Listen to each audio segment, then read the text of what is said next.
Hey, Jason.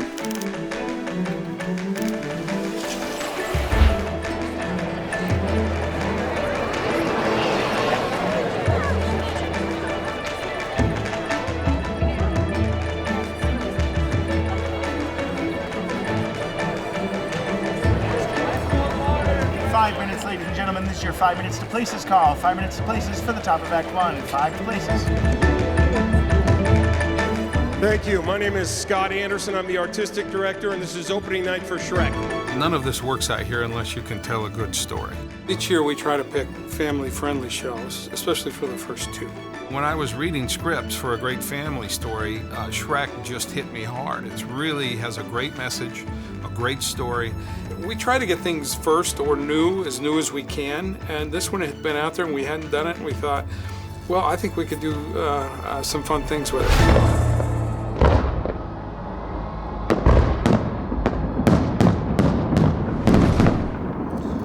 But, you know, in order to tell you our story, we probably got to give you the backstory.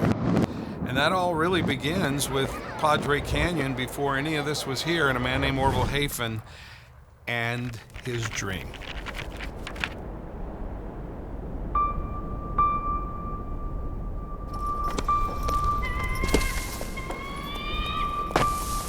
Washington County was a really tough place in 1861.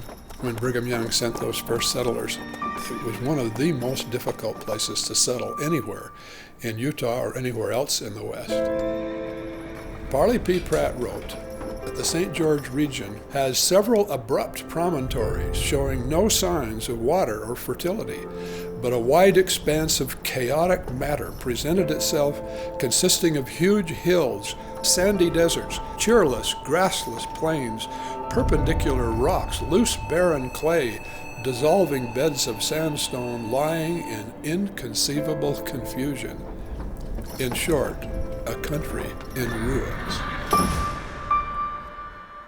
Now, listen to the contrast between that and what Orville Hafen saw in 1958. A few months ago, I purchased some land from the Vernon Tobler estate up on the Ivans Bench, a canyon next to Snow Canyon. I have some dreams of having this be a private little sanctuary. None of my family have shared my enthusiasm, but how could they? None of them have seen the place. Last night, I rode my horse on up the canyon and then hiked to the divide separating it and the country beyond. When I got to the saddle and looked down the other side, I was awestruck. There before me lay a scene of indescribable beauty, wild, primitive, untouched, unspoiled, largely unknown and unappreciated, waiting to be enjoyed. He loved the outdoors in any form, and when he saw this beautiful canyon, he just knew that it had a magic spell in it, and he wanted people from all over to discover how beautiful this place was. And that was what we now call Tuacahn.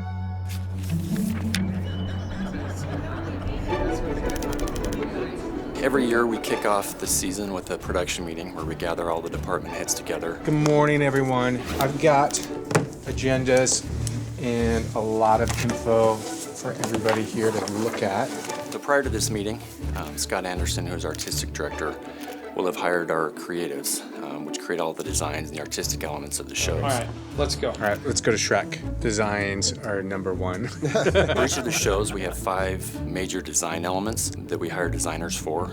Those would be costumes, sound, lighting, scenic, and properties. Let's just start talking about schedules and deadlines. Can we get a report? Once our creative teams are put together and our production schedule are roughed in, Thanks, you guys. we jump right into the audition tour. This year we were on the road for about a month and a half, beginning January 5th, wrapping it up mid-February. They never believe it if my friends could see me now. There's such an intrigue about the whole process. Trick is Shrek, Newsies, Mamma Mia, and you have the same cast for all 3. How does that work?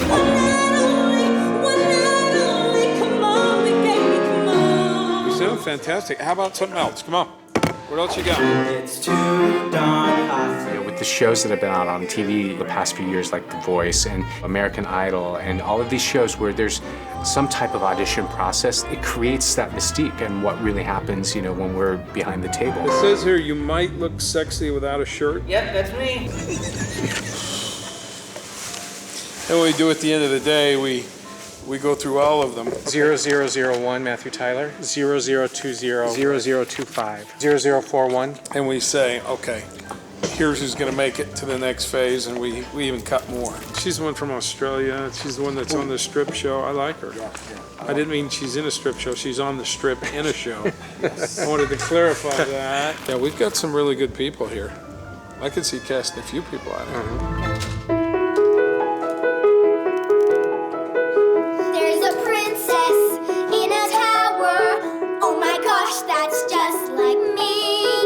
Poor Rapunzel needs a haircut, but the witch won't set her free. If we can find somebody local, we will cast them. We always have. And a lot of times it's great ensemble just because they live here, you know, if we can find somebody. And we've got some pretty talented kids in this area that we've used through the years. Filler, filler, in there, read that 7 shorties on the scene. Skip ahead, skip ahead. Day number 23. This is the easy stuff. Yeah. Wow. Till we get where it's nonstop all day long. I'd like to see Atlanta do it and get to the next level, just because I like Ryan and it'd really be kind of fun, and Green Bay's already had their glory. But I just think the Patriots are on another mission. My girlfriend, but you can't because she is in Canada. She's my girlfriend, my wonderful girlfriend. Yes, I have a girlfriend who lives in Canada. And I can't wait to see her again. What's interesting about learning and going through this for the past 8 seasons is that the shows really kind of start casting themselves. 0262. Yes. I liked him. Yes. He is Pinocchio. Yeah. Oh my God. He nailed it. He knew it and just killed it and crushed it. I put 8+. I gave one person a 9 in the last 3 days. What I specialize in is singing, and I've been teaching now voice for 20 years or so. She only sang in her head voice, even down low. Singing outdoors at Tuacahn, it's hot and it's dry, and you have to have healthy technique to be able to sustain a 6-month run. Her runs weren't quite smooth enough. So a lot of times I'm commenting on vocal health. She has resonance in her belt, but she lost air, so it gets quivery. Is that why it's quivering? Yes, She it didn't gets have that shaky. force at the end. And I will say, no, we have no chance, or yeah, absolutely. And if you could make me not look judgmental, that would be great. Somebody is perfect dance-wise, and they look the part, and they're making awesome acting choices, but the voice isn't quite the sound. There are some things that you can do, even just quickly, to kind of alter that sound. Just keep your eyes open. So a good portion of the time, you're just shutting us out, right? Yeah, okay. So drop your chin, eyes open, do it again. It'll be 1,000 times better. She's got a sign-up sheet outside for vocal lessons. Yeah, it's $300 an hour, and it's really a good deal. I can count multiple circumstances where people were kind of on the fence because they didn't quite have the right vocal sound, but with small adjustments in the audition room, we're able to get a 6-month contract. We're done. Good job, everyone. Wow.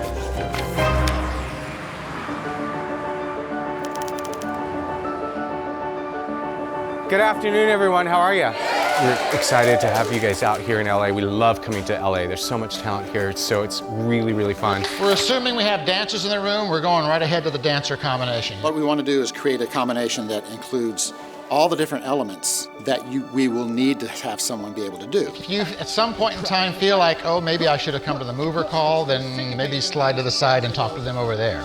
Scoop, scoop, scoop, and you travel a little bit on it, yes? And it's flexible. It's like, huh, huh, huh, 5, 6, fold, 7, and 8. Fold, and 1, huh, huh, huh. 2,000 seat amphitheater, they're all up ahead of you. So you have to go big, big. And it's flexible. It's like, huh, huh, huh, yeah? Boom, boom, boom. Ball change. And there might be some tap in the show. There might be some, ballet in the show. There might be some jazz. There's definitely going to be some turns and technique. New York, more people are going for Broadway. LA, people are going for commercial stuff, so they're doing more hip hop and jazz and ballet, but not as much tap. Yeah, that was so much better!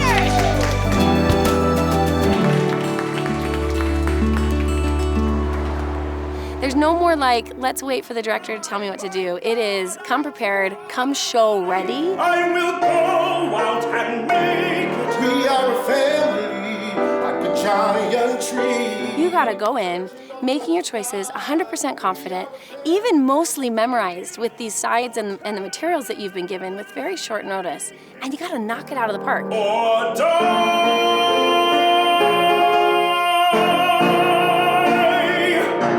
And that's why we see this, like, you know, increase in the ability and the talents. The industry is just, it's so competitive. 0299er.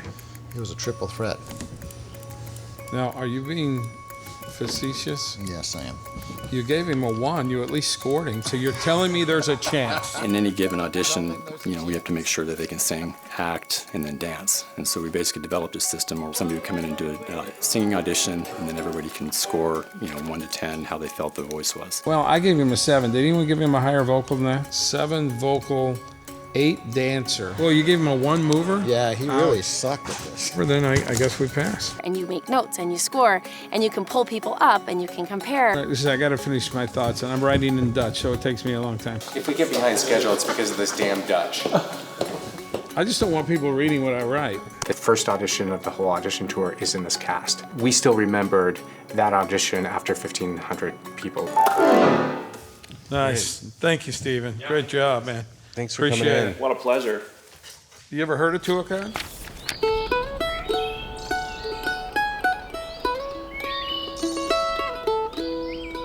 I don't think I realized how special and beautiful it is. It was just my backyard. To me, it was just desert. It was, how can the desert be so beautiful? So he was kind of seeing what some of us couldn't see. He saw it, first of all, as a personal sanctuary, and then it was later that he began thinking, maybe this is a place where people would want to come. Maybe they'd feel what I did. He had a really hard time knowing how to proceed. First of all, I don't think he knew exactly what the ultimate dream would be. Maybe some kind of resort where he'd have camels and palm trees. But there was no water in St. George. The geologist said they wouldn't even waste his time and money to come down and look around, and they just said there is no underground water down there. He couldn't do anything with his dream without water. He just thought, I can't take that for an answer. And so he hired a water witch. This was an educated, rational man. He was not into alternative methods of solving problems. But he knew of a guy named Earl Stringham, who was a local water witch. So he got his wooden witch instrument, which you hold on to the two sides, and if there's water underground, the stick will twist. There's some attraction between that particular kind of stick and underground water. All of a sudden, it dipped. And Earl Stringham had found what he thought were a couple of underground streams. And he said, I suggest you drill right where they cross. And Dad showed us. I don't know what other people thought, but I thought it was pretty strange. I thought, Dad, you're working too hard. They drilled and there was a little bit of water.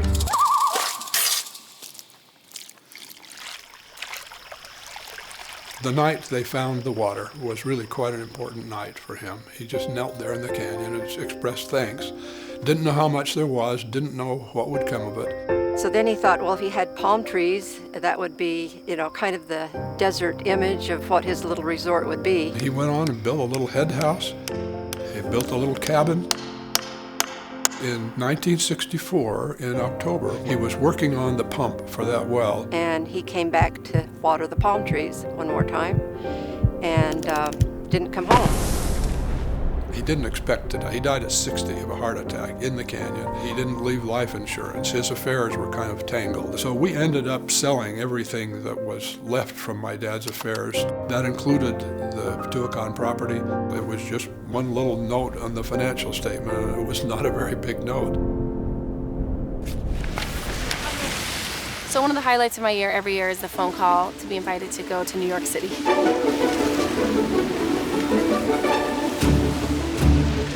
Do you want to come to New York City and help us again? Let me think about it. Yes, a big fat yes. It's like the best. People would tell me when I first started, well, Scott, you're not going to get Broadway people. And I said, well, why not? And they said, well, because they won't come out for 6 months. Because nobody will want to leave the city for 6 months. And I honestly believe that. I did, because they all told me that. My first season was 2005. And you guys hadn't been back to New York for a while. And I don't remember one Broadway veteran that year. Coming in, yeah. Not one, zero. And now we literally get dozens and dozens of them. And we're already up to almost 1,000 people. So it's pretty amazing. This is the hard part of auditioning. I want to give everybody the job. To be told you have to pick somebody, like, no, I don't want to pick, I don't want to pick anybody. I woke up with like a pit in my stomach. Like, this day makes me so sad. It's so hard here to do this one. Thanks so much for coming. We have just a quick across the floor we have to do. Sorry we have to do a quick cut, but that's what it is. We had come up with a combo to do a quick cut because there's like over 300 girls that show up in New York. Biggest thing we want to see is your personality through technique. So biggest smiles, like just you, be you, and have fun through it, okay? We're facing this way. We're going step left 1, bottom 2, 3, 4, 5, tilt 6, 7, and 8. We have a coupe fan, Shanae, and PK. Yeah, super basic. So we have 7, goes 1, bottom 2, 3, 4, 5, tilt 6, 7, and 8. A coupe fan, Shanae, a PK, and a PK. Last thing, you're stepping with your right foot 1, you come around 2, you give fist feet, flex foot 2, you go 3, under, over, and 4. So 1, 2, 3, and 4. Okay, we're gonna put you in 3 lines. He's gonna organize you in that, and so just kind of come out, spread out, get in those lines, and then we'll go across. 1, 2, 3, yeah? Yep. We're just gonna kind of throw it up all the way back. I love this song. Here we go, 5, 6.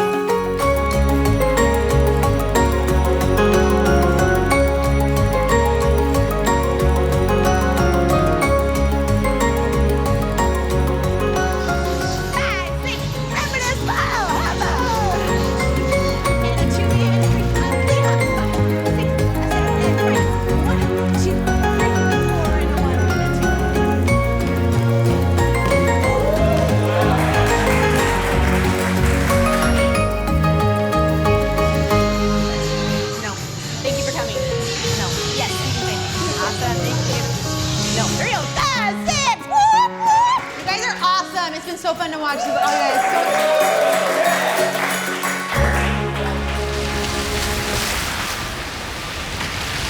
And one thing we should talk about too is who are we looking for today? Who are we trying to pin this down to? Obviously for me, we're so loaded with leads on females that it's crazy. But I would say that character or covers. Yep. Isn't that who we're looking for?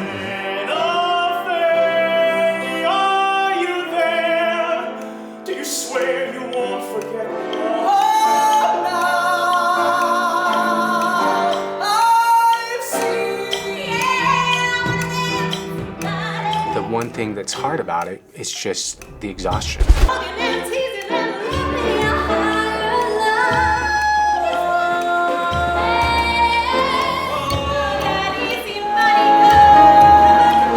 It's not an 8-hour day. It really turns into a 10 and 12-hour day for us.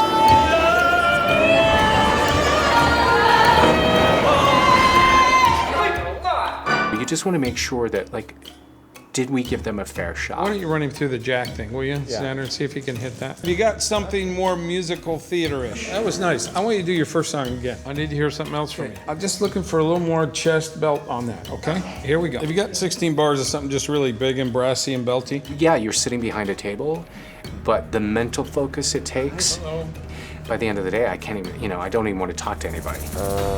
We're good on metas, we're good on dragons. Yeah, we're loaded there. Harry's. Remember that moment in Moscow on the Hudson when Robin Williams went into a grocery store and he saw all the different choices and he had a panic attack?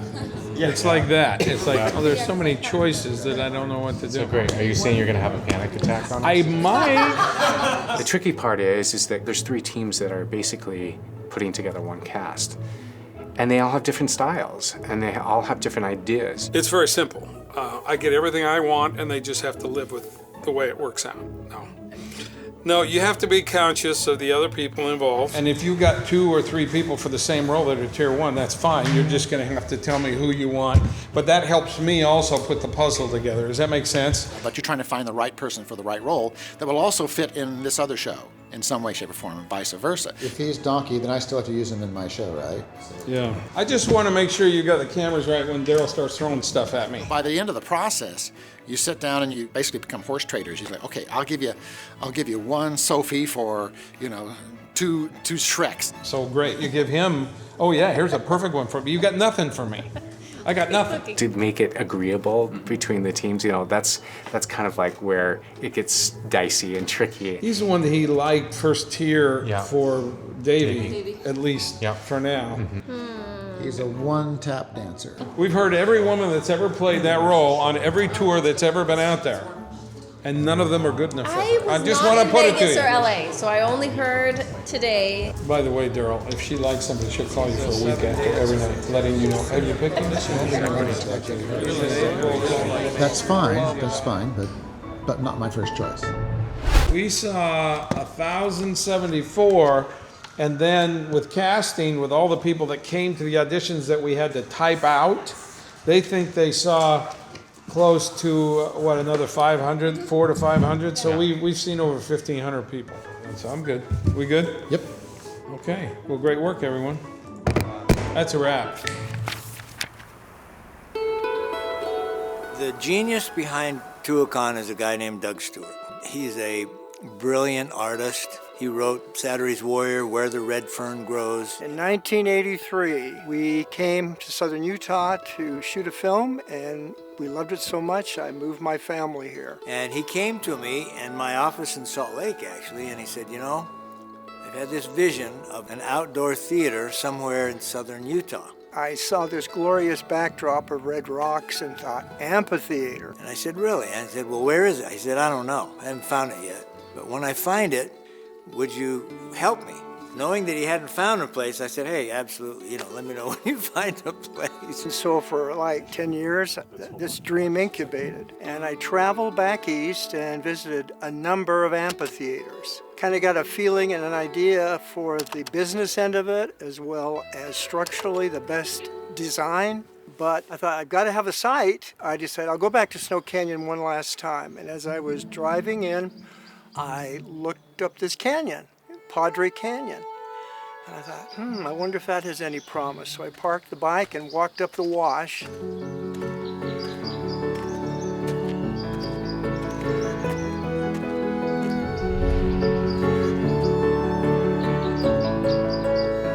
came to this hill where currently the seating is, and there was a natural bowl in the hill. It was facing in the right position in terms of lighting.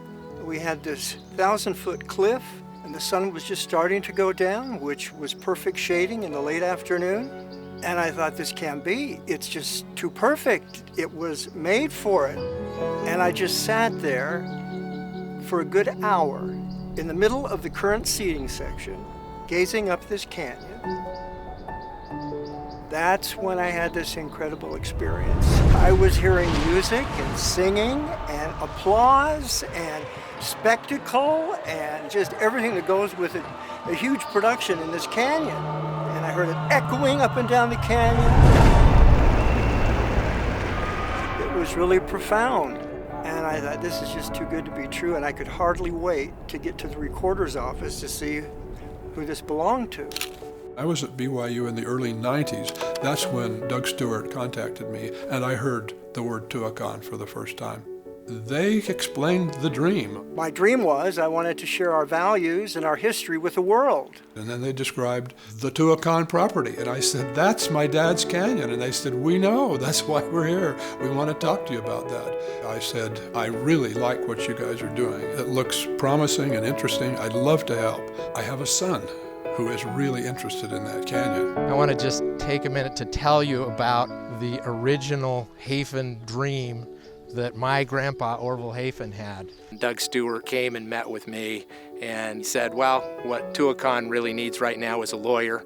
We don't have any money to pay anybody. We asked your dad and he said, I really can't be your lawyer, so I can't offer that to you, but I can offer you something even better, and that's my firstborn son. He assisted with the legal work to get the company started that became the Tuacahn nonprofit company. and he has remained ever since. Padre Canyon has been sacred ground to my family for my entire life. I'm 51 right now, so it's a half a century at least for me. This was an opportunity for me to step in right at the very beginning and give everything I had to help this dream become a reality.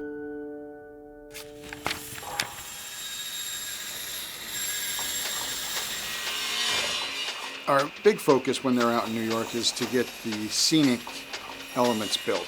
We take a scenic design that's given to us, and then we turn it into a set. All right, you tell us, Doug, are we ready? Yeah. Scene 4 is where I'm going to combine the torture chamber and the gates of Duloc. They're all going to be one scene. We take those drawings and then break them down into structural drawings so we can build it. So these are the gates of Duloc. This is the first time we see Prince Farquaad. We have to start building the shows in December or January, and our shop isn't big enough to build all of the scenery inside. Most of the steel work is done. You can see a lot of wood pieces going on right now. About as soon as we get the steel framework done for the set needs to go outside, and it's going to live outside for 13 months. Some of them are based out in their white. Over here are some of the side pieces for the gates of Duloc. This is the beginning of the steel structure for Shrek's home in the swamp. So we're playing, this is the swamp scene. This is where all the fairy tale creatures come on, and we play scene 2. Designer has to keep in mind it has to let wind pass through. Over here you can see the back side of the barn. One year we actually blew a set over on stage. We had a massive set piece that actually blew over and ended up totaling 2 cars. Once we get this a little further along, we'll stretch some fabric and some chicken wire over this. We tried to build our sets with blow-through or even fail points, so that if it is going to fail, we know where it's going to fail, and we're okay with that, you know. I've actually clocked a wind in the canyon of 121 miles an hour. It's all about adapting to the change and, you know, battling whatever this canyon throws at us. We're a little bit behind where we would like to be, but still feel pretty comfortable about where we're at. Kind of the same thing going on with the costume shop. A whole bunch of madness over there.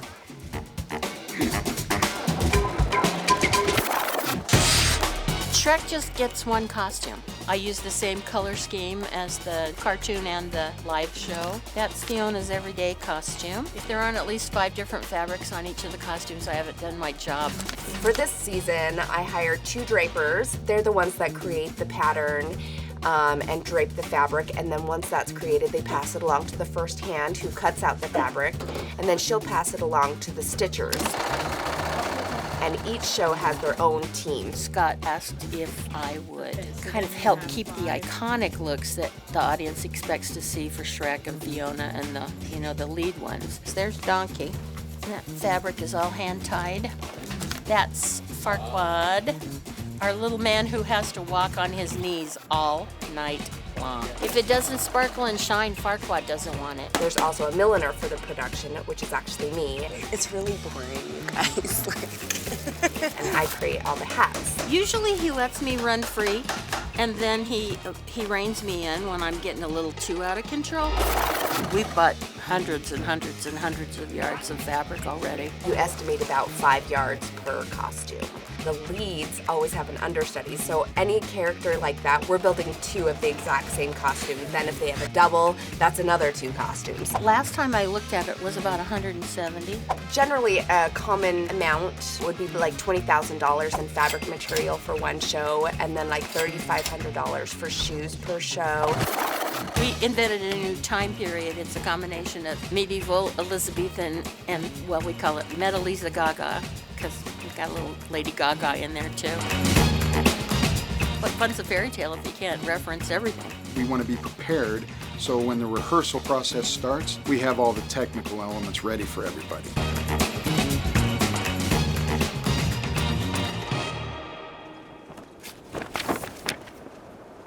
All right, see you in a bit. Once the auditions are done, I don't have that much time to get the offers out before we're into rehearsals, before we're flying 40 people out to Utah for 6 months. So there's no breathing point. I'm a week behind getting all these offers out, you know, with everything. So I have 5 weeks before the cast shows up.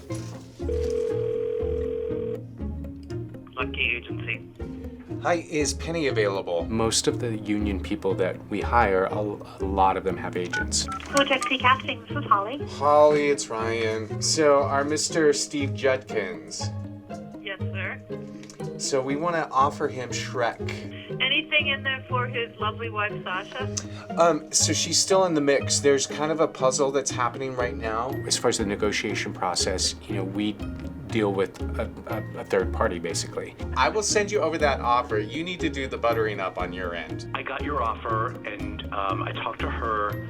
We want to look at another number for her. If they don't like what we have to offer, then that's what they get. Can she have her own housing? Can we make that happen?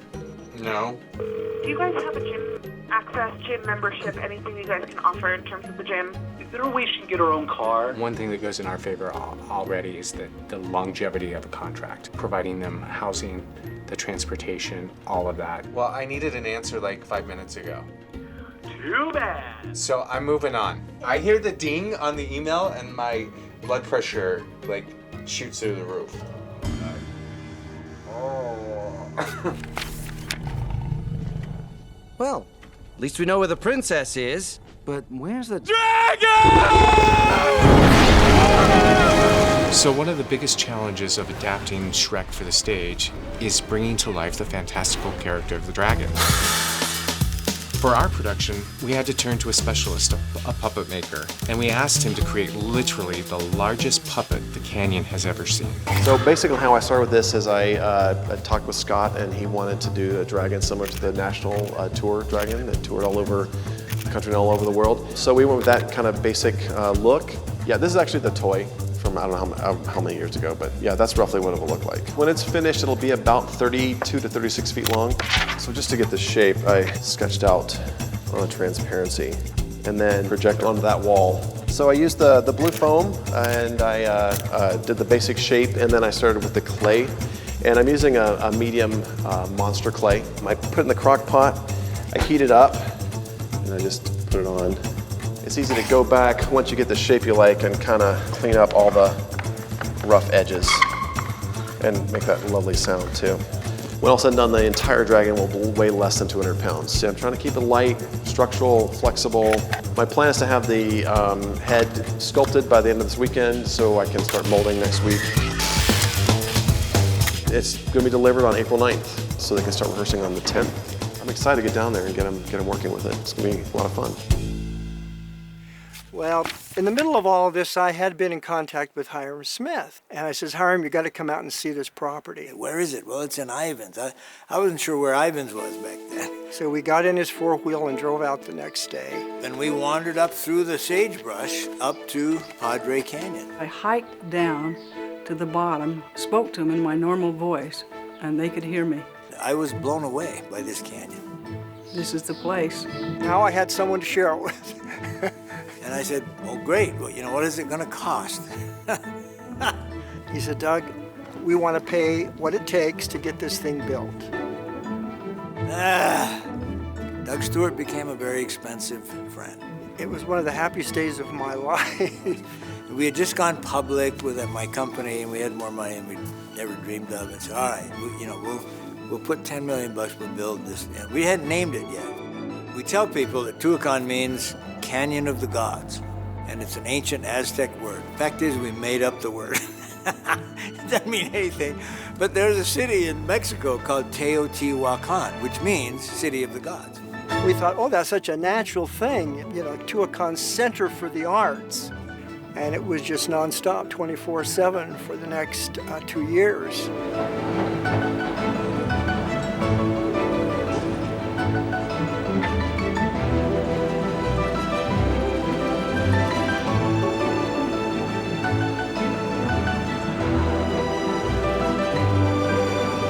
were several times while we were building, we thought, are we making the biggest mistake of our lives? But we were committed and we were building, so we decided to see it through. It seems like if you have a dream, it ought to just work and everything should go smoothly. Well, I'll tell you, with Tuacahn, for a long time, it never was smooth. It always seemed like there were challenges that we had to confront and overcome. As we were working on things like the road, we had a big problem with desert tortoises and the Endangered Species Act. They got an injunction to stop mechanized vehicles going up that road. So we hooked up horses and wagons, and we moved stuff by horse and wagon while we were getting this settled. So we didn't slow down the construction. And when it was about halfway up, the $10 million was gone. Okay, so we ready, Ryan? Yeah, so let's just start through principles, shall we? All right, let's go. We'll go off of what the directors wanted. So let's start with Newsies, okay? Should we go to Shrek? Yep. All right, we got Shrek as Steve Jenkins, right? Yep. One of the issues you have is when there's been a film, and even though it was animated, and then it's been a Broadway show, people have expectations. For Shrek, you've got to find somebody that has a natural sense of humor. So my audition was a little bit different to most. I auditioned in Las Vegas, originally thinking I was just going into audition for Mamma Mia again. Hi, gents. How we doing? Thanks for fitting me in. Yeah. I came from Australia like literally 48 hours ago. So I went in and auditioned, and halfway through the audition, the director, Scott, said to me, "Do you know the Shrek music?" How are you with accents, Steve? You name it. Pretty good. I've done... Scottish? Not bad. Don't care. I know what you... He's a big guy, big weightlifter. But he has the sense of humor that goes along with it. Because I joke around a lot in the audition room, and I said, "No, I don't know the music at all." He said, "Could you just spend 5 minutes and have a look at it?" Wow, great job. Great job. Thank you. We pretty much knew it was going to be hard to beat with what he brought to the table that day. And that, again, that was at the very beginning of the audition tour. So let's go to Whitney. Whitney Winfield, number 0611.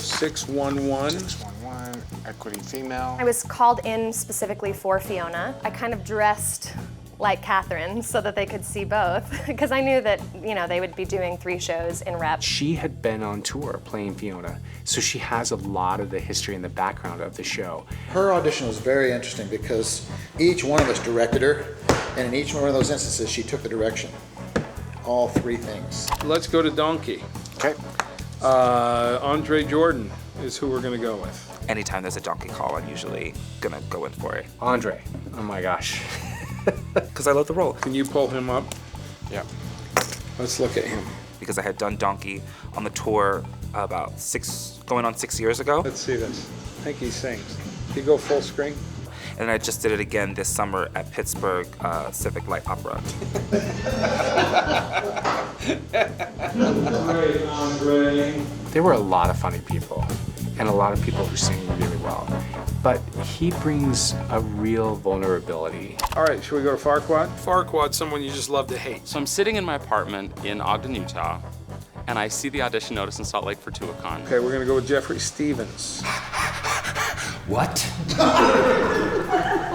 I can't possibly go to this audition. I'm out of shape. I haven't sung a note. I haven't danced. I can hardly move. That's great. That's really well done, Jeffrey. Perfect. Scott just says, "So, would you be willing to dance on your knees all summer?" We're cast, and so we're excited to move forward. But the cast is going to be here in 2 weeks, so.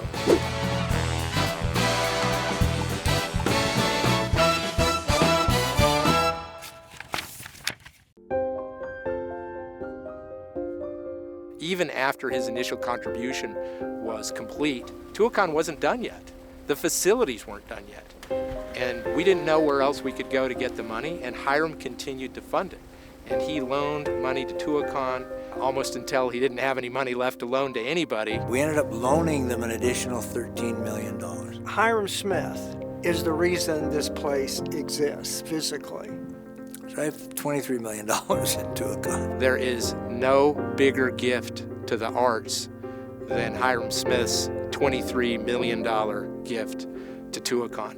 The idea was one day they would pay us back, and there's no way that would ever happen, so ultimately we turned that into a gift. And So it's, you know, they don't owe us any money. We began construction in 1993. It took 18 months to build, and then we had our dedication in April of 1995. Gordon B. Hinckley from the Mormon Church came and dedicated Tuacahn. So we've got the Mormon Tabernacle Choir on the stage. We have this unbelievable experience dedicating Tuacahn, and he then offered a dedicatory prayer. He blessed the project that the name Tuacahn would draw people from every corner of the world.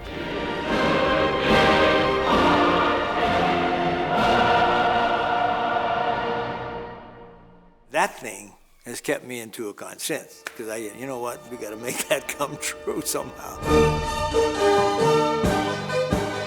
We started with the show Utah, and Utah was written by Doug Stewart. We got a creative team together and built that wonderful musical. It has its problems, but overall it served its purpose and was very well received by the public. And our idea then was, we're going to put on the show Utah every year, because in Texas there's a show called Texas. And they got 4,000 seats, been on for 36 years, and they sell it out every night during the summer.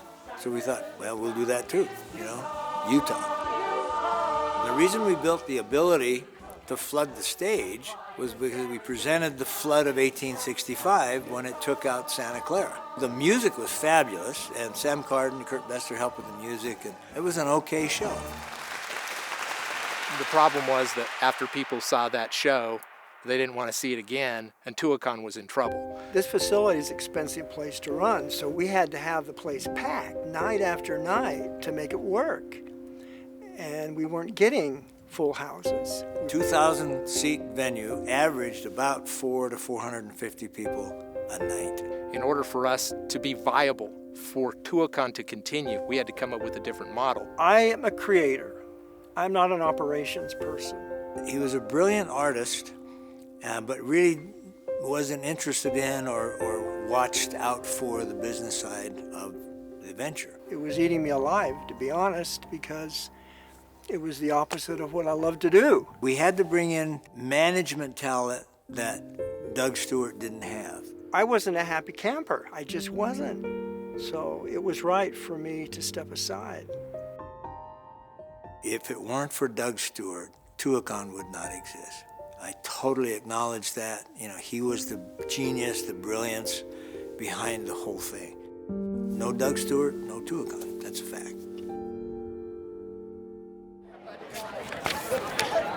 Starting today, we have cast members coming in, so I think my first one should arrive around 3. We're trying to keep all the cast together just because of the shuttle situation. So I assigned rooms and roommates to everybody. If they knew each other, I let them pick. There's 48 actors, and right now we have 19 apartments. I'm the company mom. That's what I do. So now we're 100% cast, and today is the first day of rehearsal. And the first day really consists of a big orientation. I am Scott Anderson. I'm the artistic director here. This is my 13th season. What I love about theater people is we're a family. We have people that are playing leads one night who are in the chorus the next night. So you've got to kind of put your egos aside, don't you? And you know what? That's really one of the best days for me, is because when you bring all these people in who have never been here before, pictures can't do justice to what it is when you experience it first day and they actually see that big canyon wall and the big theater and the stage that they're going to be performing on for 6 months. Once we walked up into the foyer, I looked down and just went, wow, like this is a phenomenal setting. I remember driving up and I was like,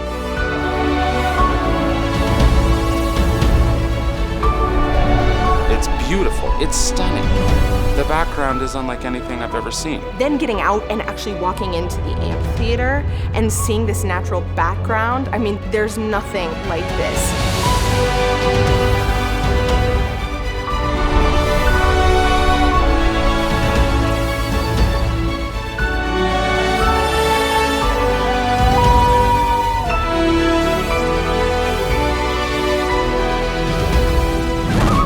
There's a vibration here that you can feel, and the shows are charged with that.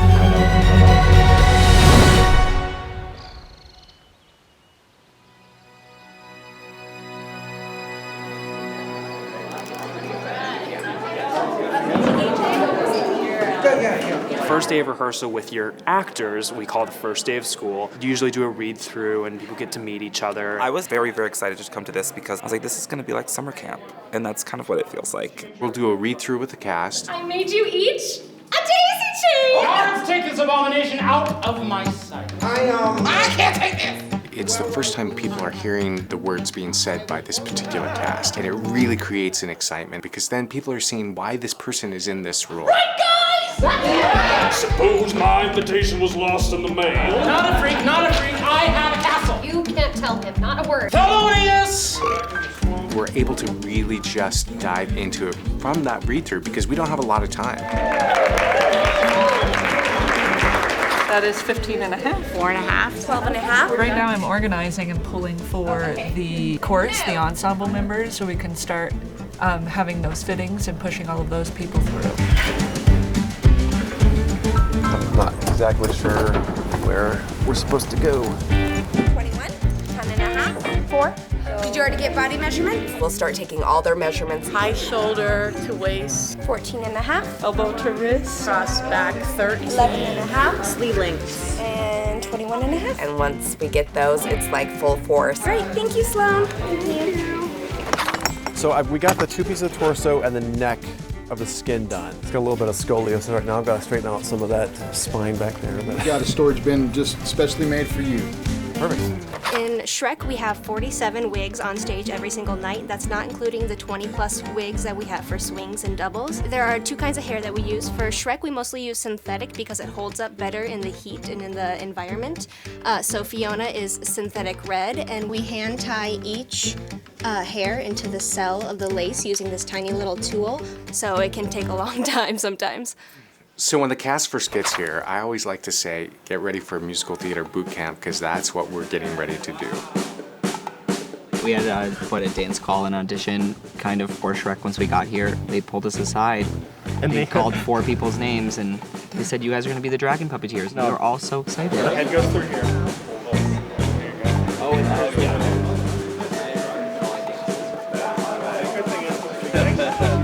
Yeah, because what's going to happen is you're going to put a pole in, it's going to pull. Yeah. That's not what they said. What did they say? They said, do any of you have back problems? Oh, yeah, that's what they said.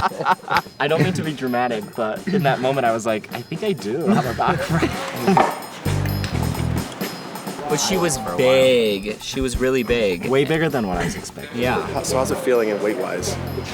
Heavy? It doesn't feel heavy, it feels awkward. Yeah, it feels like that. Mara would just, like the first day of rehearsals, she just like decided to look at like the biggest, like brawniest men in the cast.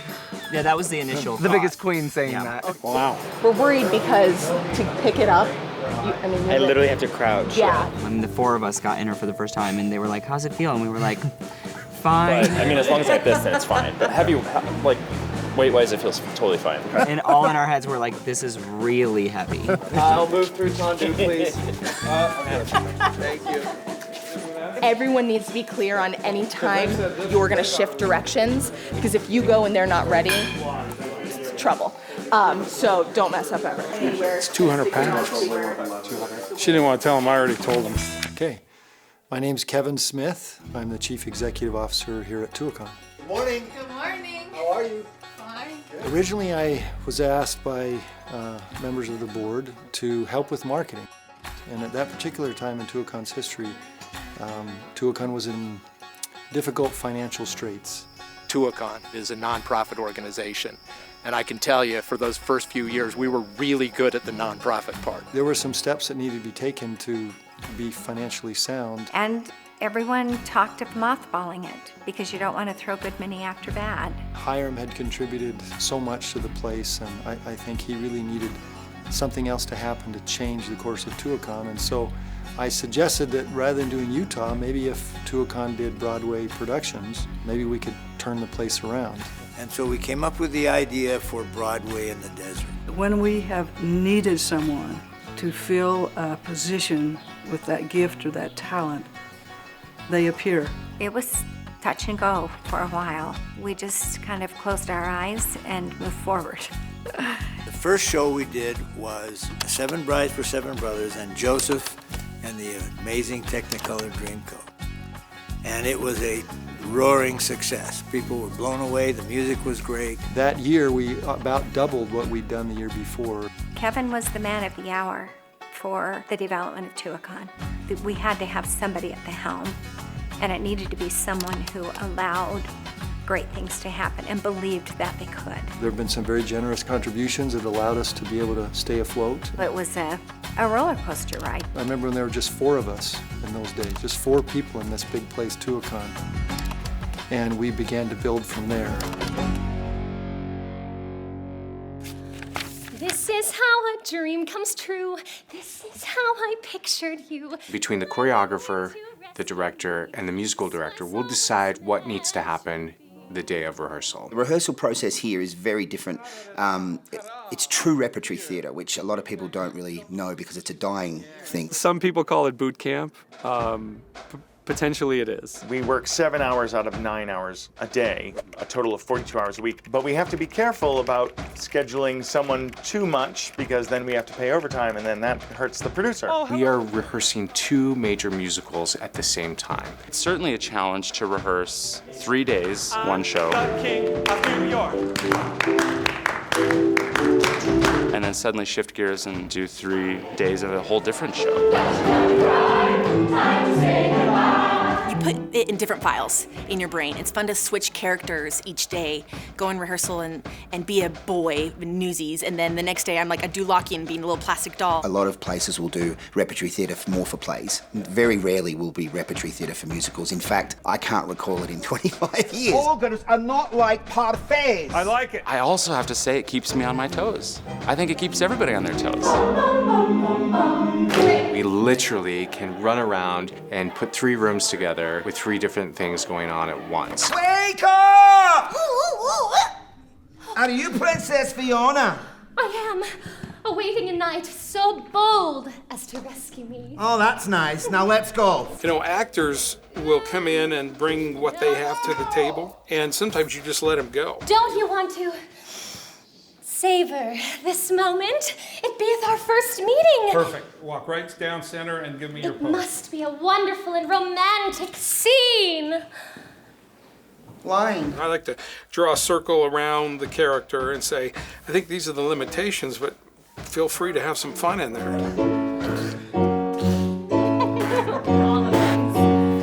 I like how you're like, which one? Oh, no. Oh, that's a burner. Everybody, we're gonna start in the opening. Let's just play through it, because I haven't heard you guys yet. It's a big, bright, beautiful world. So come along, my friend, and join the fun. We saved you a spot, and we've got a lot to do. Building the show from the ground up is one of the most exciting parts of the process for me. So with these far quads, can they be a little bit more bubbly? Far quad, far quad, far quad. Our goal is between the scene work, the dialogue, and the music and the lyrics that we're telling a cohesive story. This is it. It blows, it blows, it blows. That's it. Thanks, guys. Hold on to all of that, right? Because we're gonna be doing it all day. Yeah, it's gonna be great. Bum, bum, bum, bum, bum. Joan, you're gonna be here. Kyle, Veronica. You'll hear this in any kind of training that, you know, you always start with dialogue and you start with the scene. And when what you're trying to convey can't be done in words anymore, you add music. 3, 4, push, push with those flexed hands, and then they open and we make a nice diagonal. And when music and singing isn't enough, you have to dance and you have to use your full body. So to me, it's the highest form of communication. Laura has done the show, and so she knows it cold. But she's also done the original choreography and her own choreography, and this is her own. Same thing again from top.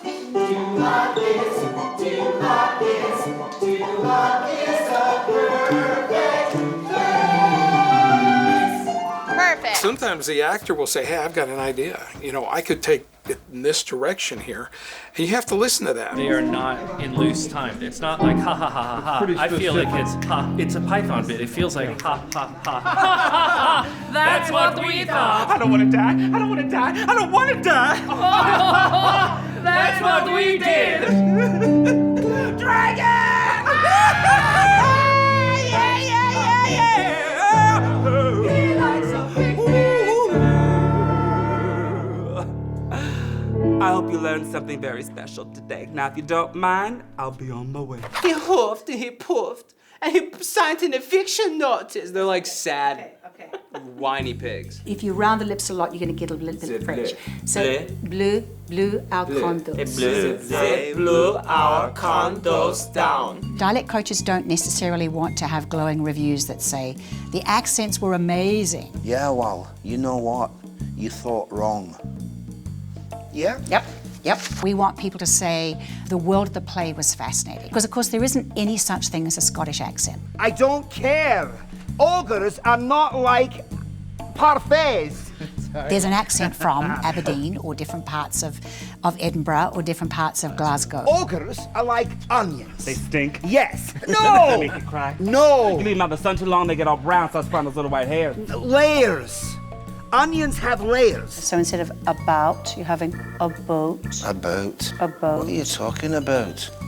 Great. But when you're doing something like Shrek, you can take some license with that and you can choose the features of a Scottish accent which appeal to an audience and which are intelligible. New, do, stupid, what's another ooh word? Poop. Hideous, stupid donkey. Yeah. Hideously stupid, So there's a lot of stupid action. donkey. Stupid. Stupid Donkey, you'll be fine. Just take a step. I can't. Look into my eyes. I can't. Give me a hand. I can't. Now walk. We joked a lot about how if it was a strong Glaswegian accent, the chances are none of the audience would understand it at all. Yeah, I don't want to overcomplicate it. You guys sound fine. You know, I mean, it's just like, oh, here, you got 6 lines. Ooh, we're going to pick into these 6 right? lines. It's good to do. It's good to do. Because of the time frame that we work in, what we like to do is within the first 2 weeks put together what we call a stumble through. I always dreamed I'd get a happy ending. And this right here, not how it goes. Well, fruitcakes and freaks will be sent to a resettlement facility. You heard it from the Muffin Man? I need to find somewhere to camp right now.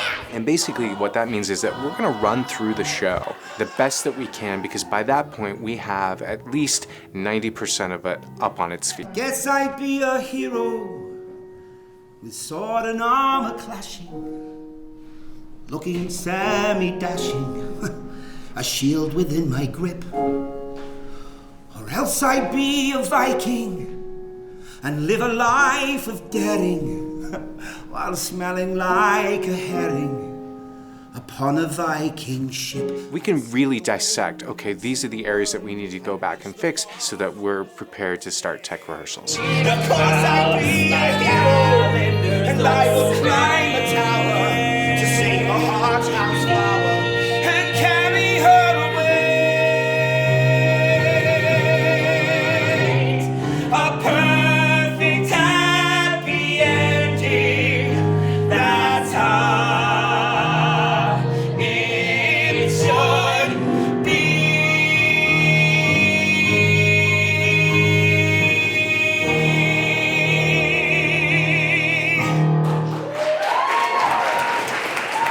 It was our first time through Act 1 together, and we just did it. And actually, we touched on everything except one little section that we still have to do. But that was a quick and really good stumble through. You know, that was our 6th rehearsal, so that's pretty good. All of Act 1. So we started doing Broadway in the desert, and it started to work. It was always good and kind of steady with some ups and downs, but we decided to bring in an artistic director. We needed to come up with a person that could put the magic that we felt here onto the stage. In 2005, Sue Cox called me and said, hey, would you be interested in interviewing for the artistic director? The person that did that for us was Scott Anderson. I met with Hiram and thought it might be a fit for a short period, and it's 13 years later, so here we go. He brought all kinds of dimensions to Tuacahn we didn't have. He decided that, instead of local talent, what we need to do is bring in Broadway talent for the leads. My name is Lisa Hopkins Segmiller, And my story with Tuacahn begins when multiple authoritative sources from Tuacahn suggested that I audition for the role of Grisabella in their upcoming production of Cats. I was actually working and living in New York City at the time, but I flew out and I auditioned and I was hired on the spot. So I couldn't really pass that up and I was totally thrilled about it. For me, feeling the outdoor breeze as I sang the role of Grisabella in Cats was just absolutely magical. I could imagine the leaves blowing under my feet and the street lamps lit, and it was just something I would not have experienced had I been playing Cats on Broadway.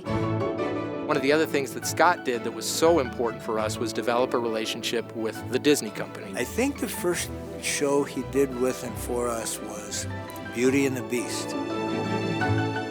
Disney allowed us to do it, but then they sent their people out to see what we did with it.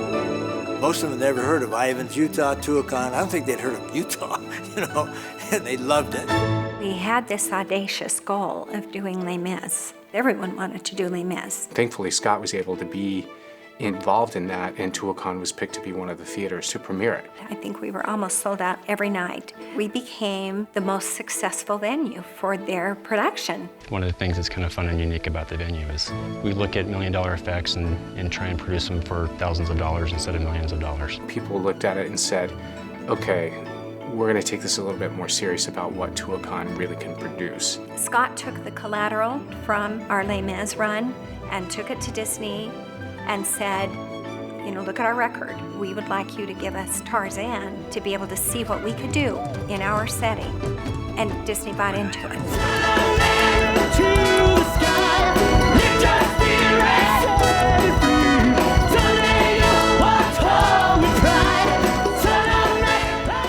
And we were able to do it in just a huge, broad way of fly lines over the canyon and over the stage and ways that you might not have seen that show done somewhere else. And I gotta say, production value here is incredible. I get to make the best entrance in musical theater history, coming out of the back of the canyon, kind of coming out of nowhere.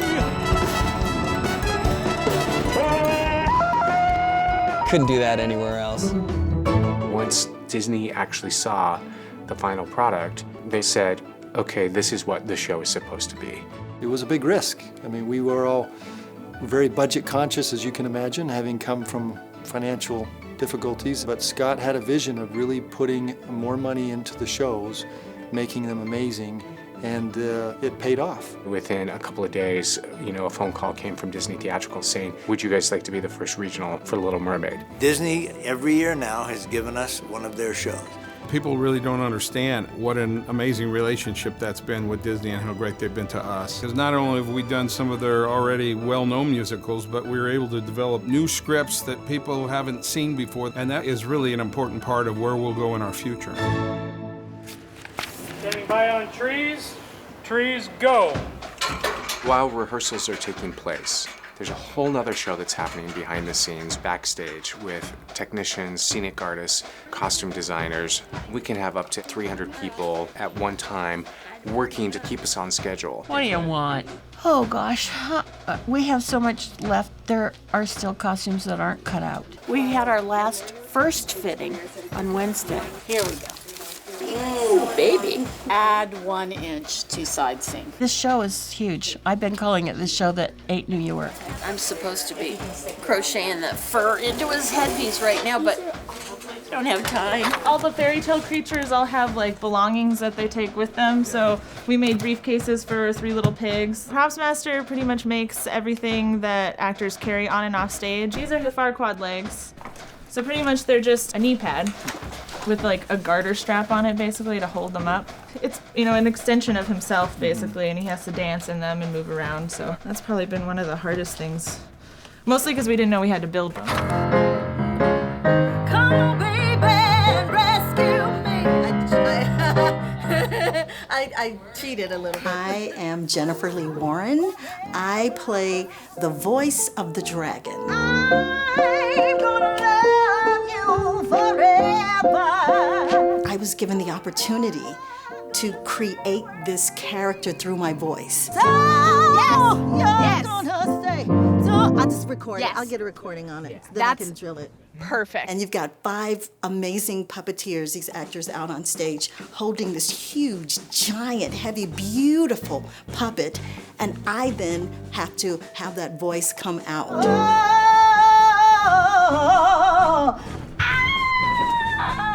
So it's a voiceover gig, really. Have you guys named her?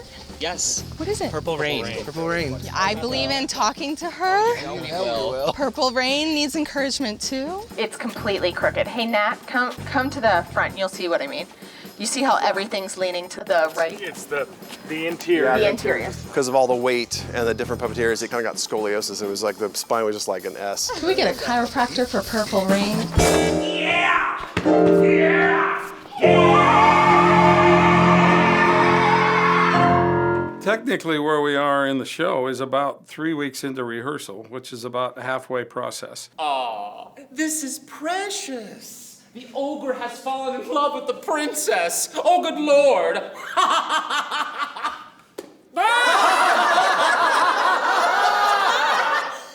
Guards, take this abomination out of my sight. Starting Monday, we're actually going to go outside and be able to start shaping the show around the size and scope of that monstrous outdoor theater. From that thing, let's stay at 16, and then here's what we're going to do. It changes when you get out on stage, and you go, oh, that's not going to work. You can't stand there because the tree is going to be in front of you, and different things like that happen. All right, then. Let's go. Now hold us on, Sir Knight. Having that audience that's way up there in the back and reaching them as well as the people who are in the front row, it's a unique challenge. Wonderful and romantic scene. There's a princess, any princess. Take your pick, they're all like me. Not exactly, I'm still waiting. They're out living happily. I think we're good with that. We couldn't do our rehearsals without mics. There's only so much the human voice can project out to fill a 2,000-seat amphitheater. You can't hear anybody on stage if you're sitting in the audience. We are all really excited to get to work with you guys, but before we move into EQ, I wanted to talk to you guys about just the basics of microphones. So basically, mics come in 2 pieces. We've got the transmitter, which is the physical pack, and then we have the element microphone, which is what you see going over someone's ear or on their forehead, whatnot. Excellent. We have each individual actor come out and speak in their microphones, and we do what's called EQing. Looking good. So they had the cowl on, but it was just too heavy. Okay. It's not quite working yet, but Gotcha. how are you feeling about those? We'll make do. We'll make Yeah. it work. Let's do the thing. I told you already, I live alone. Me, my swamp, no one else. What you're basically trying to do is get the actors to sound natural, so it doesn't sound amplified or false in any way. So we've got dancers that are rolling on the ground. We've got actors who are getting literally drenched with a water hose. All of these things damage elements over time and their transmitters as well. Sound, more than anything else in theater, is the most obvious when something goes wrong. We are by far the most exciting department. Okay, easy. Everyone just relax. The other thing I would ask for you if you're offstage singing is please make sure that before you sing, you're silent for at least a good, 2 to 5 seconds. When you're mixing a show properly, you only have a microphone up when the person is actually talking their line. We gotta bump those faders up in time for you to sing. Even during a song, you duck them under when they take a big breath. So if you're carrying a conversation to go right into singing, we're going to hear that. Well, if we leave them all up all the time, if you hear some very inappropriate things.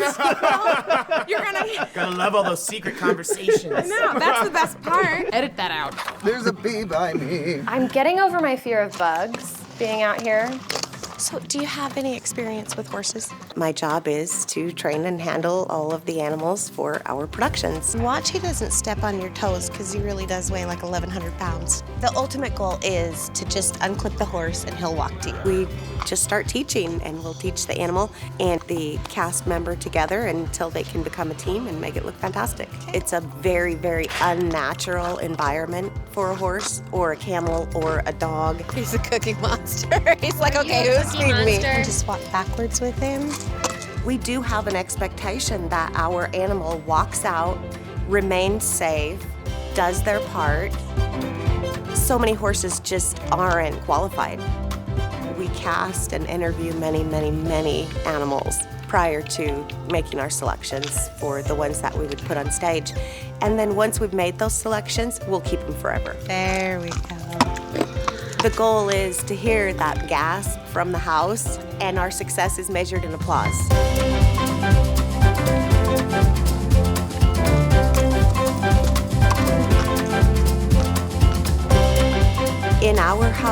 We have one cue, we have one shot, we have to do it every night, and it has to be absolutely amazing.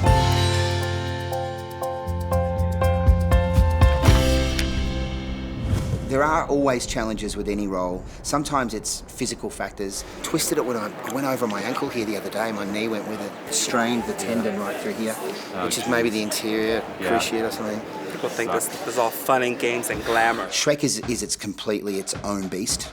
The costuming and the makeup is a big thing, and it's well known throughout the industry that that's one of the most challenging parts of playing the role. But the costuming department have really gone out of their way on this to give me light materials that look heavy. That even the type of material that I was wearing had to be more breathable. So if we had bought like fur for this donkey, it would be really warm. So what we're doing is we're making the fur for him ourselves. Like when you're in an indoor theater, it's like, just put him in whatever. But the costume feels wonderful. By the end of the show, generally my ears start to ring because I've got sweat and heat. That's always a challenge in itself, just adapting to this climate and this air. And it's very dry out here. So I've never have had more water in my whole life. Next week we have first dress rehearsal on Monday for Act 1 and first dress rehearsal on Tuesday for Act 2. So it's Thursday, we start Tech Week Monday. So I've got a few more days to try to get Shrek stuff done. Don't tell my bishop, but I might even sneak in on Sunday. Oh no, I won't. I'll knit at home. I don't think I'm going to be able to meet that. Some of the book stuff I probably won't be able to do until Monday when I can have the stage back. The wind and the rain and all that makes it so we can't work out there.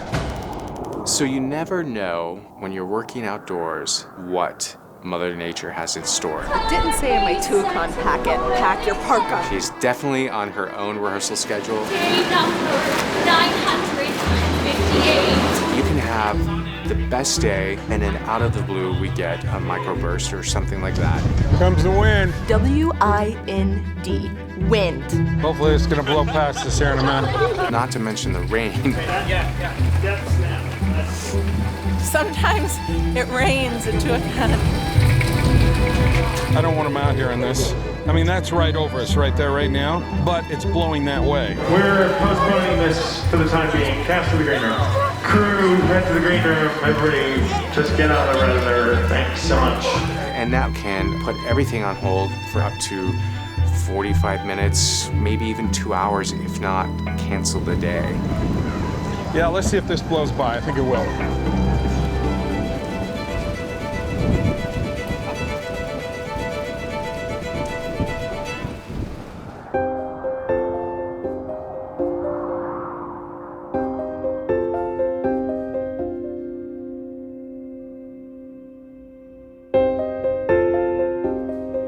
So we have to be prepared for that, and we have to think very quickly, okay, if this isn't going to stop in X amount of time, then what's our next step? And how do we stay on schedule? And what are the decisions that are going to be made to keep the show ready to go and be ready for preview?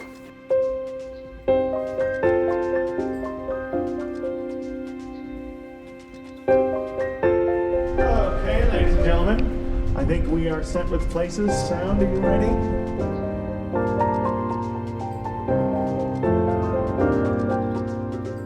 Let's see what happens. See where we get to. As you know, show business is a business, and our role as the administration is to make sure we're selling enough tickets to fill those seats every night. One of the things that people don't realize, what Tuacahn has done for Washington County, is the economic impact that it has on the community.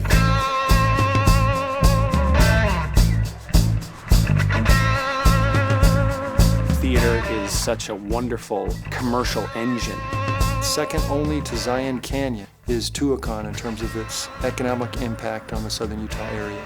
And next to that would be golf. You plop a theater down it and you start to tell some good stories and provide an entertainment source for that community. And then all of a sudden you'll see businesses popping up.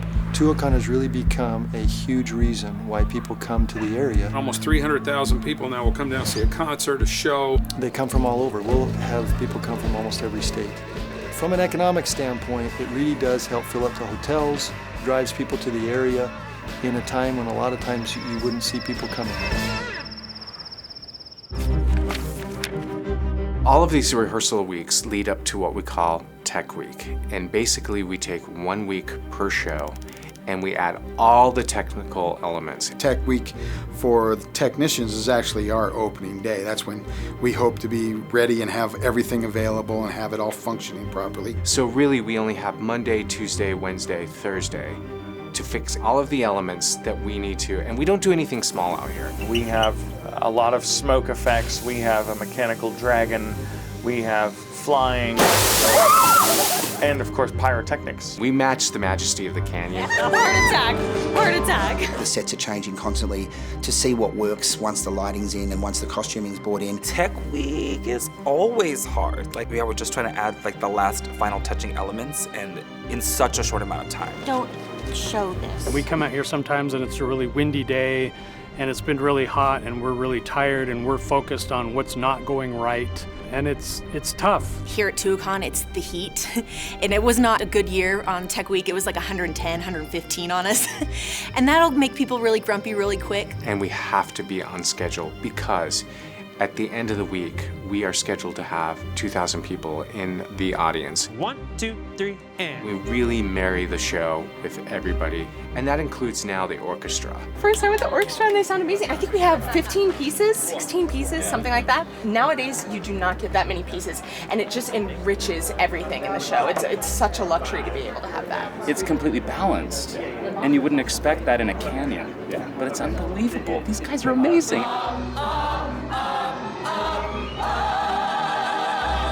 We're lucky if we get through Act 1 in one day, and then we come back and we do Act 2 the second day. By the end of the day, say we should get Act 1 done. We got it done, but next day we're gonna do it and do a run, and we did it. Like, everything we kept right on schedule, and that's to a testament to like the stage management and the crew and everyone like paying attention. That's a hard thing too. Focus is difficult when there's uptime and there's downtime. This is the hurry up and wait process. You know, we stop the show, fix some lights, and we go a couple more pages. We have to stop the show, fix another technical element. Hold, please. Hold right there. I swear to God, it's me, oh Lord. The actors do what's called a 10 out of 12. So in order for us to be ready for those actors, we have to generally come in, a few hours before. We'll work through the 2-hour break, and we have to stay a few hours after. So a typical day during Tech Week can be, 16 hours. What's that? 12 and 6 is 18 hours a day. The thing that prepared us the most for this place was being in the military and all the sleep deprivation. I literally go home at 4 in the morning and come back at 8 in the morning. We go home and we're here, having a glass of wine and the food, forgetting that they're probably working till 2 or 3 in the morning. Whilst they're watching the rehearsals, they'll say that doesn't work, get rid of that. So maybe overnight they'll build a whole new set piece, and we'll arrive in the morning. It's like, oh yeah, we stayed up last night and we built this, and we're like, you what? And these guys are there till 3, 4 in the morning working on this last night after the show. A lot of times I hear actors come in and they're like, oh, I'm so tired. I was like, don't, because the crew was here 15 hours before you and they're here 15 hours after you. You don't get to complain about being tired. Okay.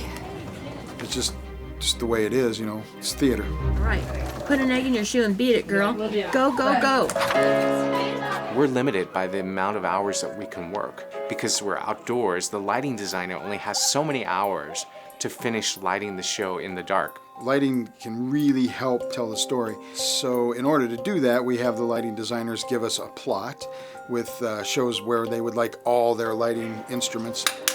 My name is Lynette Probst, and I'm the master electrician here at Tuacahn Center for the Arts. What that entails is making sure that the lighting designers have everything they need so that they can come in and design the lights for the shows. Joseph Eddy, who is our lighting designer for Shrek, has been with us for multiple seasons and really understands the venue. When we go to tech, then they'll take those lighting elements and refine them so the actual actors, the actual scenic elements are in place, and they'll get the lighting just like they want it in the tech process. Rehearsal goes until 1 a.m., so we really only have from 1 a.m. to about 7 a.m. with the rig each night without any other distractions, any actors or other elements, because after 7 a.m. you start to get daylight and you don't get the true dark look that we're looking for. In the morning you can always tell they work a lot quicker because they're trying to get things done before the sun comes up over the canyon.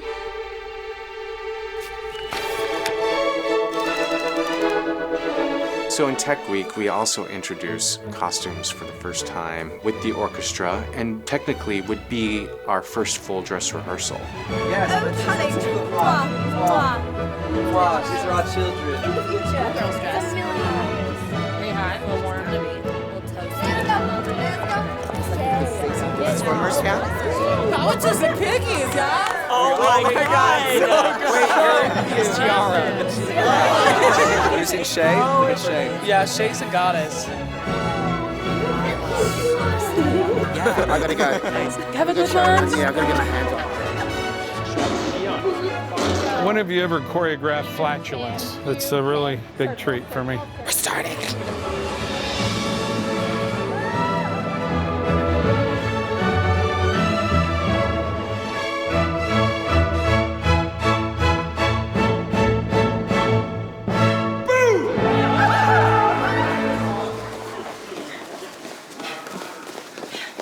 The transition from the rehearsal room and dress rehearsal to actually a live audience of paying customers is a massive leap.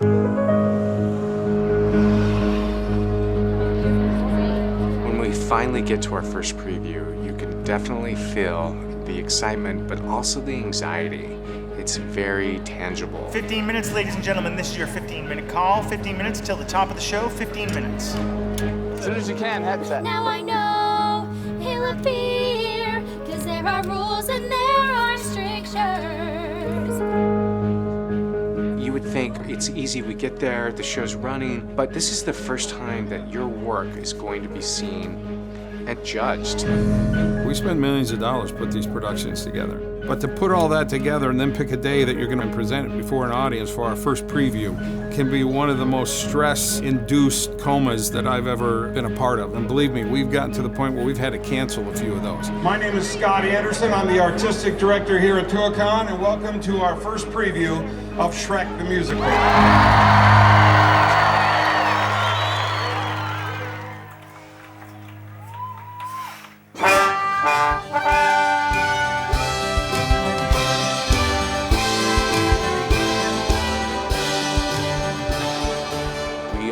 Ourselves out there, our craft, our art, for people to decide whether they like it or not. We just don't know what it's going to be like and what the reactions are going to be. And that makes anybody vulnerable. As you get on, you just got to have confidence in the work that you've done in the rehearsal room is solid, and that you trust that you know the piece and that you know where you're going with it.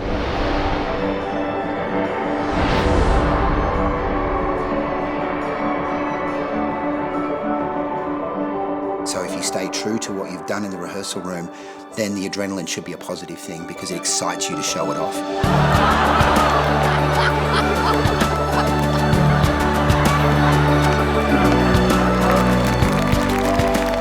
It's wonderful to get those responses and to feel the impact that you're having on people. You know, that's why we do this. I've done film, I've done, TV, and there is nothing like that feeling that you get from a live audience. There's nothing like it. You have to be 100% every night for every show for a live audience.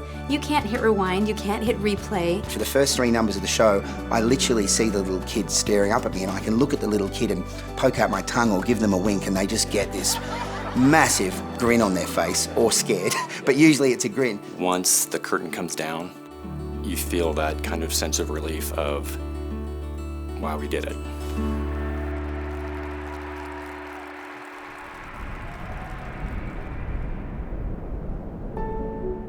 There is something very special about this canyon. Orville Hafen filled it. I experienced it in a profound way. We only had to move 12 inches of dirt to put the seats in. That amphitheater's been there for 1,000,000 years. I was sitting and crying like a baby on the side of that hill. As I was feeling these things and looking, I think, I don't know what's going on, but there's something really big and important about this place and what's going to happen here. He saw that canyon filled with Tuacahn. I didn't see that. The type of theater that Tuacahn is providing is so important because it's making sure that there's something for everyone out here. If they leave their seats going, I never thought about this way, or I never thought how that person would feel about this, I think that's an amazing thing. My love for it has never diminished after all of these years. When the lights dim and that canyon lights up, it just thrills me to think, hey, maybe I've done some good in the world and I can die now, There's nothing like live theater. There's absolutely nothing like it. It is unique to the human condition of the once-in-a-lifetime experience, no matter how many times that show has been performed here at Tuacahn. When you see it, it is that one and only time that it will ever be performed like that. And it's magical. One of the hardest challenges when you have a dream is, what do you do when it seems like the dream has been fulfilled? And the answer to that is that you dream bigger.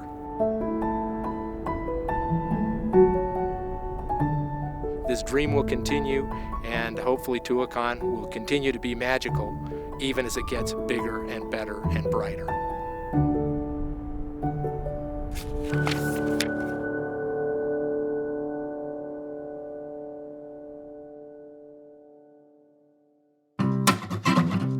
Are you over us now? The camera's not been on this entire time. delete. I'm not mad. I think the moral of the story is that the dragon really is the star. I mean, the dragon puppeteers are the star of the show. And like, what would the show be without us? Are we would you say we're the unsung heroes? The unsung heroes. Yeah, that's a really good way to put it. And it's just like, I just think it's important for the world to know.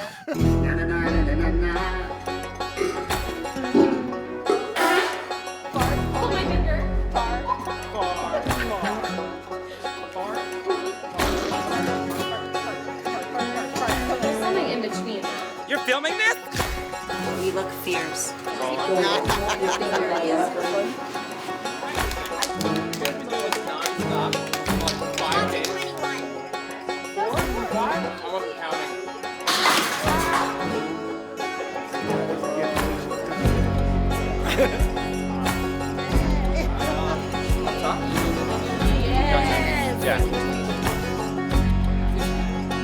Oh my God!